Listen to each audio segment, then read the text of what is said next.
With JJK Modulo finally reaching its conclusion with chapter 25, the series has now officially come to an end.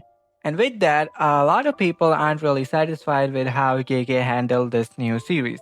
It's pretty clear that some of the same flaws the OG JJK had can also be found in this ending.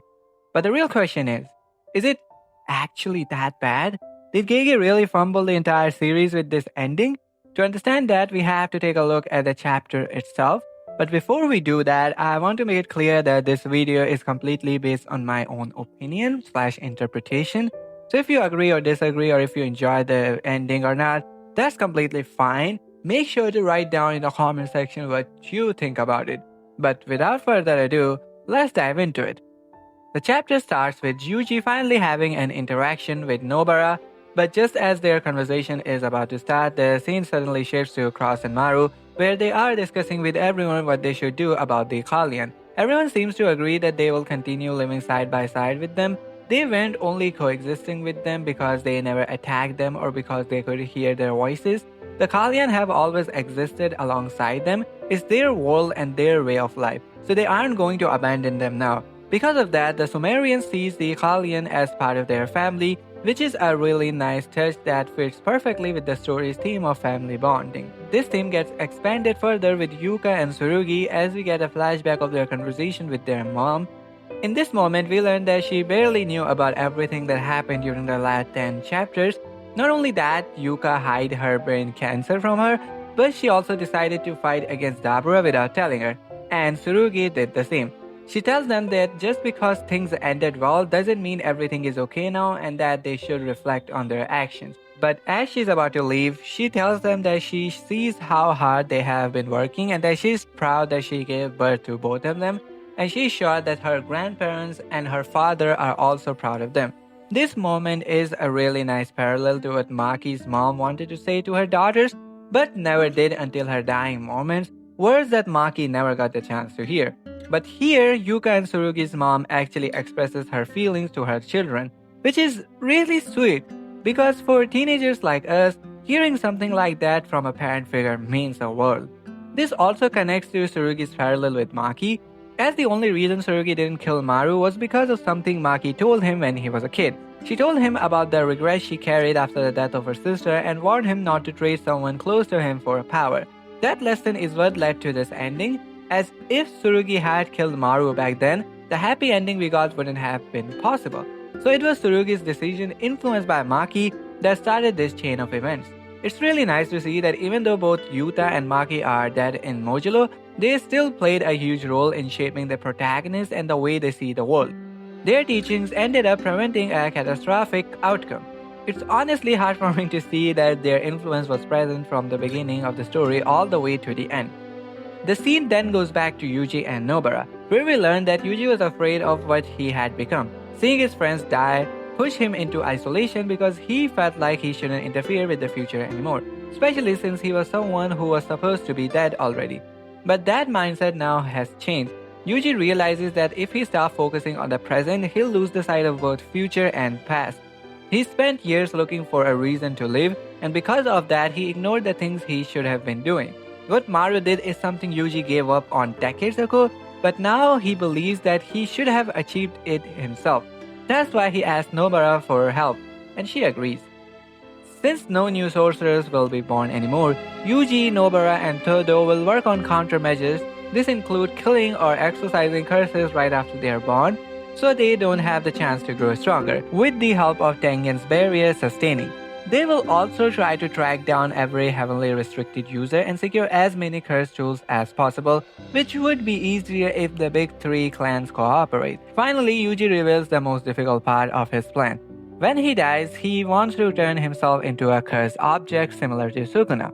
Yes, Yuji's fingers are basically canon now. The idea is that as long as Yuji is alive, the damage will remain under control. In the future, he could become a kind of legend or a safeguard that people can use if another disaster ever appears. After all, now that Alien exists in JJK world, who knows what might come next? Nobara responds by asking who in their right mind would ever be willing to swallow parts of a corpse, just like Yuji did. On top of that, they don't even know how someone turns into a cursed object in the first place. which Yuji replies that this is exactly why he needs their help. Nomura then says that at a time like this, she wishes Megami was here. This line strongly implies that Megami has already passed away in Modulo. But honestly, can we talk about how dirty Gege did Megami here? Not only did he barely appear, but there weren't even a proper mention or panel of him. The only time he's brought up is in the last chapter, and even then it starts with if. At this point, it almost feels like Gege himself is leaning into the potential man meme. Maybe he's enjoying the Megami slander online himself, or maybe he's the one who started it himself. Anyways, getting back to the chapter, the scene then switches to Jabaloma and Usami, who are talking about the future. Usami worries that people might use what Maru did against the Sumerians, but Yuji says that they can simply put the blame on him. They can claim that Maru was only following his orders. Then we see some sort of news broadcast where someone claims that a demon Satoru Gojo was supposed to defeat has appeared once again. In this version of the story, Dabura is portrayed as someone who tried to protect humanity from that demon, basically flipping the entire narrative in the favor of Sumerians. After that, we get a really heartwarming scene where the main cast is playing catch together. During this moment, Usami says something really meaningful. People don't exist for the sake of a nation. It's the nation that should exist for the sake of the people. At the very end of the chapter, we see Yuka and the chef girl talking about her love life, but then the final panel shows that someone has entered the house, and it seems like it might actually be Dabura. So clearly, JJK Modulo is a story about harmony and coexistence. It shows the beauty of harmony and the love that comes from family bonds. It wasn't about humans being right and aliens being wrong, but rather that both sides have bad people. And that doesn't define either of them. Considering what is going on in the world right now, it makes sense why Gege went with this narrative for the story, and also why it was this short. It feels like he wanted to get this message out into the world through his platform as soon as possible. So, what are the bad parts? Well, it's rushed. Similar to the original JJK, Gege tried wrapping up the series pretty quickly, which made it feel underwhelming. A lot happened in the span of just 3 to 5 chapters, where almost every conflict got solved. Yuka's brain cancer, the conflict between the Sumerians and humans, Maharaga vs. Dabura, the uncertainty of both Tsurugi and Maru, and Dabura's sister. All of these conflicts were resolved by one act that Maru did. In some ways, it does make sense, but the fact that just 2 chapters ago everyone was at each other's throats, and suddenly everyone is chill with each other, which does feel a bit lackluster. So the problem is clearly pacing. I think giving the story 5 or 10 more chapters would have left a much more satisfying ending. Because of how rushed it was, the ending feels underwhelming even though the idea itself was great. It's actually ironic because Modulo was praised for its pacing before.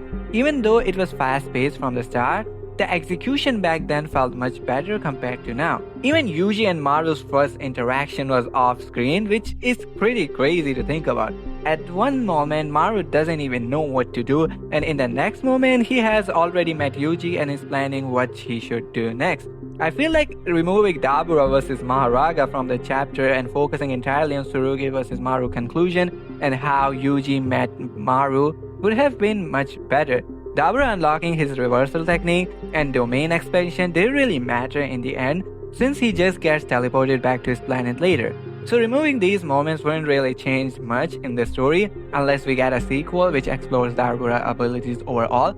Of course, aside from Dabura aura farming, it adds nothing of significance to the story. If you're giving Dabura 4 new abilities, then throwing them out of the window like that felt really strange. The payoff of that fight wasn't that good, especially considering how much the manga centered around it. And I almost forgot to mention Mahito.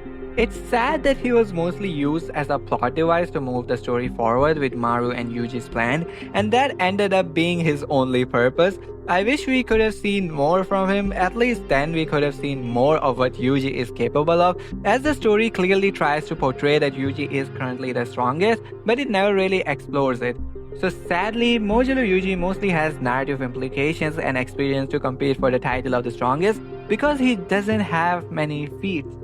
So a lot of criticism of the chapters mainly come from the lack of action. You could say some people are just upset that they didn't get enough feats for their favorite characters, especially for power or agenda scaling. But you also have to remember that this is a battle shonen manga, and fights are a core part of that genre that usually move the story forward, so the criticism is kind of fair. But in the end, with its ups and downs, Modulo was still a fun ride overall. It brought back the Jujutsu Leaks era, and the last 6 months of reading it were a lot of fun. To each their own, for me, the manga was fun to the end. But what do you think? Tell me in the comment section what do you think of the story and how do you feel about the ending. Be sure to like and subscribe if you like the content, and I'll see you probably in the next one.